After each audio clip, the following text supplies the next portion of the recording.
America is a land of religious freedoms, but supposedly we also value life. We even put it before liberty and the pursuit of happiness in that document that we love so much.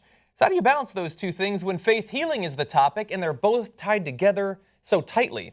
Now in Idaho, parents have, in a number of cases, allowed their kids to die, offering only prayers in lieu of medicine.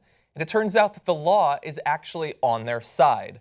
Parents are allowed under state law to substitute prayer as a form of medical treatment and carves out a religious exemption to manslaughter, capital murder, and negligent homicide charges if those prayers go unanswered and their child dies. And unfortunately, that has been happening with startling regularity in Idaho.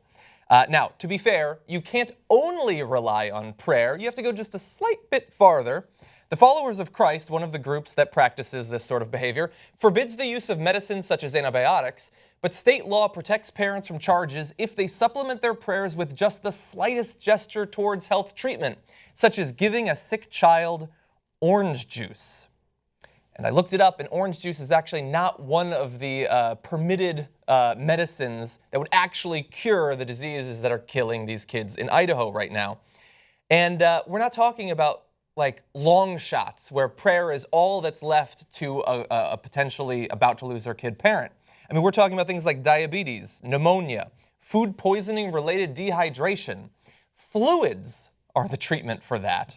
More than just a glass of orange juice, and certainly not just prayer. So there are some people trying to change this law, but for the most part, politicians are standing strong. They're not going to amend it. Look at how they talk about the issue in Idaho. Children do die. I'm not trying to sound callous, but reformers want to act as if death is an anomaly. But it's not. It's a way of life. It is a way of life right now in Idaho to allow them to die from things that could easily be cured. It doesn't have to be. Death is a part of life, but it is one that rational thinking, caring parents have tried to push back as far as possible, especially where their kids are concerned. And when you're talking about things like diabetes and pneumonia, it's not too hard to make that happen, even while being a faithful American. I mean, this is America, and parents do have rights, but kids have rights as well.